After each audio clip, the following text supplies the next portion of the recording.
Fala tadri nafsun, tidak ada yang mengetahui satupun jiwa manusia bi ayyi ardin tamutu, di bumi mana dia akan mati, kecuali orang-orang yang Allah kasih tahu, kecuali orang-orang khusus yang Allah kasih tahu. Ya, ayo Abdul Qadir As-Segaf Kutub sudah mengetahui beliau meninggalnya di Jeddah. Ya, Sayyid Muhammad bin Al-Maliki sudah mengetahui beliau meninggalnya di Mekah. Habib Mundir bin Fuad Al-Musawa juga sudah mengetahui beliau meninggalnya kapan, sudah tahu. Bahkan setiap tahun dikasih tahu sama Nabi. Setiap mimpi Nabi, beliau tuh mimpi Nabi sehari tuh puluhan kali, sehari loh ya. Kamu setahun satu pun enggak, kita kan gitu. Mimpi kuntilanak, genderuwo, pocongan, santet, puhul. Mangganya bunganya mirip puhul sihir kan gitu. Mimpinya itu aneh-aneh, ya kan? Kadang mimpi basah, nggak karu-karuan. Kadang mimpi dikasih lem, makanya muni keredak, koyok di lem, sak jam gak barbar, keredak. Itu saraf otaknya berjalan juga itu, makanya rodok ngepleng.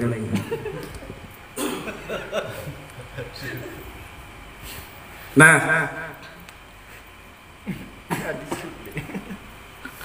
beliau ini mimpi setiap malam, bahkan sampai didatangi, ya Masya Allah. Ya Rasulullah, aku ingin ikut engkau. Belum waktunya, ya waladi, wahai putraku. Khidmat dulu sama gurumu. Khidmat sama gurunya Habib Umar. Mimpi lagi, ya Rasulullah, aku rindu sama engkau, aku ingin bersamamu. Belum waktunya, Mundir.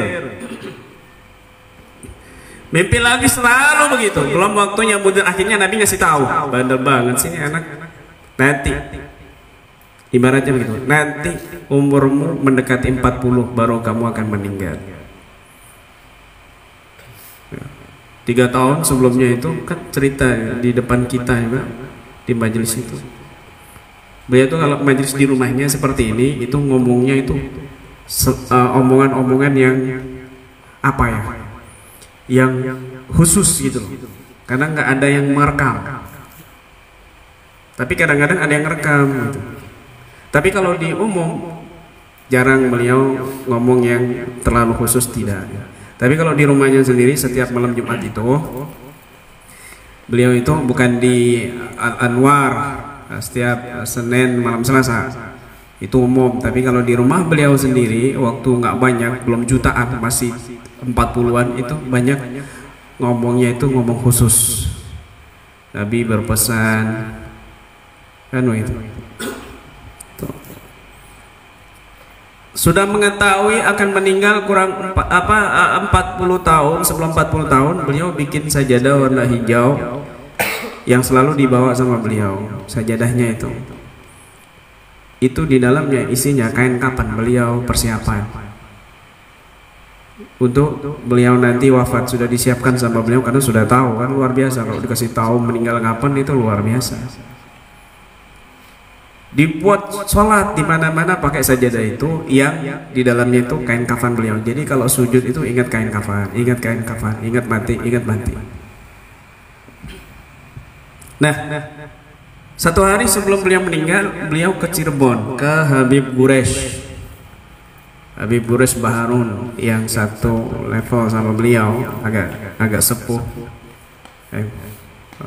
Quresh Baharun datang, Beb, saya didatangi Nabi tadi malam, katanya besok lusa saya meninggal, ya, 1-2 hari, besok atau besok lusa saya lupa, ya Habib Hasan bin Samahullah yang cerita, besok saya meninggal nih.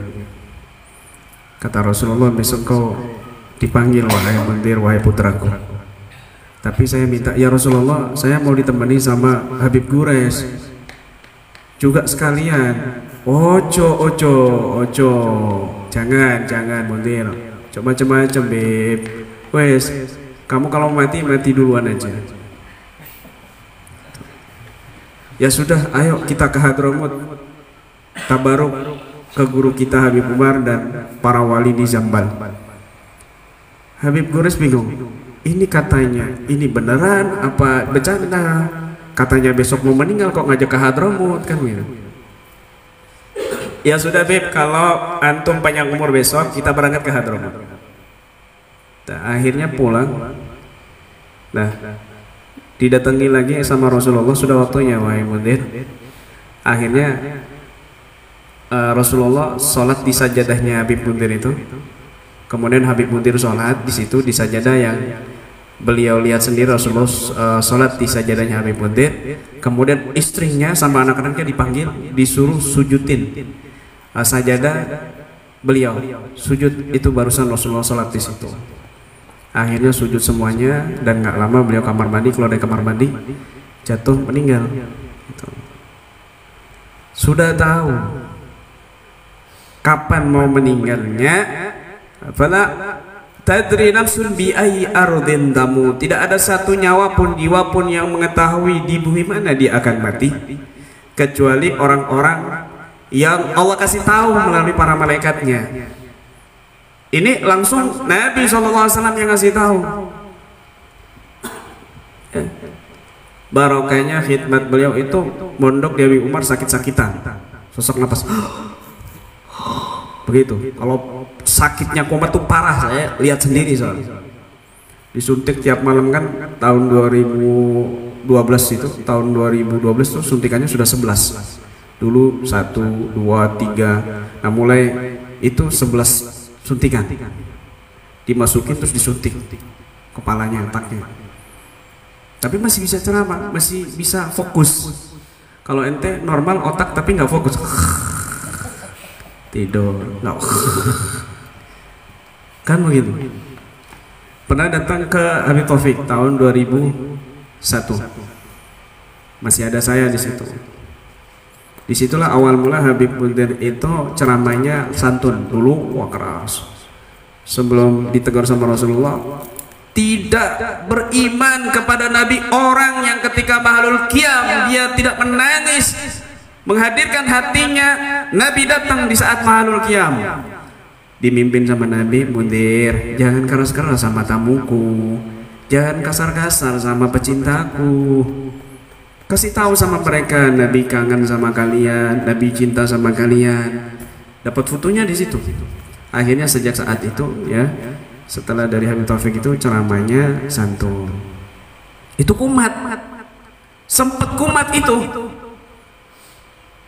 Pada tahun 2001 itu ya, kumat sampai bingung Habib Taufik, dibawa ke rumah sakit. Beb, ya Allah Beb, jangan ke Pasuruan lagi Beb, bikin repot antum Beb. Kata Habib Taufik begitu. Setiap tempat yang dilalui buka majelis, setiap tempat yang dilalui buka majelis, setiap tempat yang dilalui buka majelis. Majelis Rasulullah. MR. Gitu loh. Dulu ada yang banyak yang nongol itu, kiai-kiai, ustaz-ustaz. Nama majelis taklim kok majelis Rasulullah? Kok bukan majelis taklim Nabi, bukan majelis taklim Rasulullah? Ini langsung majelis Rasulullah. Sempat kita jawab, sudah jangan banyak ngomong, itu nisbatnya langsung ke Rasulullah. Majelis Rasulullah paling banyak kan majelis taklim, kan begitu. Majelis taklim, Nurul Huda, majelis taklim, Fauzul Faizin, majelis taklim, Al Anwar. Ini majelis Rasulullah. Itu kan keren. Langsung nisbatnya kepada Nabi. Nggak mau ada penghalang-penghalangnya beliau itu. Akhirnya di mana-mana banyak majelis. Banyak majelis begitu ya, luar biasa itu. Apalagi pas malam apa itu tahun baru itu jutaan yang hadir, 2 juta bisa sampai. pemuda-pemuda di situ semuanya. Samping kanan kiri itu panggung. Dulu waktu itu tahun 2000 berapa ya? 2012 apa 2008 saya lupa. Itu yang waktu itu rame 16 panggung mengadakan tahun baru sampai kelihatan. Jadi duduk di tengah-tengah, kita kelihatan apa namanya, petasannya itu nggak berhenti-berhenti 1 jam. Itu Habib Munir betul-betul marah. Ya, nasihatnya itu betul-betul apa namanya, menggetarkan jiwa. Sampai beliau mengatakan, Jakarta ini musibah demi musibah banjir. Tahun 2030 banjir akan menenggelamkan Jakarta, sampai sempat ngomong kayak gitu. Kita berdoa, berzikir malam ini, basahi lisan kita dengan menyebut nama Allah yang Maha Agung, yang Maha Besar. Faqulu jami'an ya Allah, ya Allah, ya Allah. Rame-rame. Zikir 1000 ya Allah, ya Allah. Masyaallah. La ilaha illallah sampai jam 2 gitu. Masyaallah. Yang lainnya jam 00.00 pada bakar petasan. Ya, waktu inilah waktu yang sangat banyak dosa dan maksiatnya bagi umat Rasulullah. Ada di sana yang hura-hura, pesta, zina, mabok-mabokan. Jakarta ya. Di muka bumi tahun malam inilah yang penuh dengan murka Allah. Kita basahi dengan zikir agar mereka Allah limpahkan hidayah dan rahmat. Ya Allah, ya Allah. Masya Allah. Karena beliau khidmat luar biasa sama gurunya. Meskipun sakit, beliau tetap khidmat. Duduknya itu ya Allah kayak orang ketakutan gitu. Padahal beliau udah ganteng luar biasa, tampan, sopan, duduknya luar biasa, jaga adab di depan gurunya, nggak berani menoleh. Kalau gurunya langsung, beliau langsung liatin, dipandangin gurunya, terus yang dipandangin, nggak noleh temennya sama sekali. Kalau di depan gurunya tuh yang dilihat itu gurunya. Kalau gurunya noleh begini, dia liatin terus gurunya. Tapi kalau gurunya lihat dia nggak mandang kanan kiri. Nggak mandang kanan kiri lihat siapa, enggak. Fokus di majelis itu, khusyuk. Kemudian setelah itu, setelah para habaib makan, yang santrinya ikut, beliau beres-beres, apa piring, gelas. Masya Allah, tabarukan. Hikmat sama gurunya itu luar biasa. Ya, seandainya beliau disuruh nyemplung sumur, nyemplung sumur. Loncat dari gunung, loncat dari gunung. Saking sami'na wa ata'na sama guru, akhirnya barokah luar biasa. Yang lain itu ilmunya tinggi-tinggi dalam fikih, dalam hadis, dalam Al-Quran, dalam bahasa, lughah, nahwu. Beliau kurang, tapi barokahnya lebih besar daripada yang lain, mengungguli yang lainnya. Mengungguli yang lainnya gitu. Kalau enggak mimpi Nabi satu malam aja nggak mimpi Nabi itu, beliau bisa nggak karu-karuan istighfar sama sholawatnya. Satu malam aja nggak mimpi Nabi, beliau langsung sedih kayak dapat bencana, muka pucat. Satu malam itu. Kita seumur hidup berapa kali kita mimpi Nabi? Enggak ada. Ya, mimpi Marbuin, Bambang, ya kan, Nying. Akhirnya ya nggak jelas hidup kamu kan, nggak barokah. Mimpinya nggak karu-karuan ya.